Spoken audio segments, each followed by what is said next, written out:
27 oktyabr uchun valyuta kurslari e'lon qilindi. O'zbekiston Markaziy banki 2025-yil 27 oktyabr kuni uchun xorijiy valyutalarning rasmiy kurslarini e'lon qildi. Unga ko'ra, AQSh dollari 11,98 so'mga arzonlab, 12,117,35 so'mni tashkil etdi.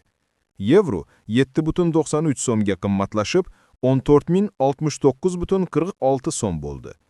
Funt sterling 48,71 so'mga arzonlab, 16,142,73 so'mni tashkil etdi.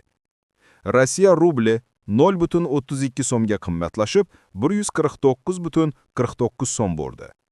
Xitoy yuani 1,63 so'mga arzonlab, 1701,23 so'm bo'ldi. Yapon iyenasi 0,29 so'mga arzonlab, 79,21 so'mga tushdi. Qozoq tengesi 0,03 so'mga arzonlab, 22,52 so'mni tashkil etdi.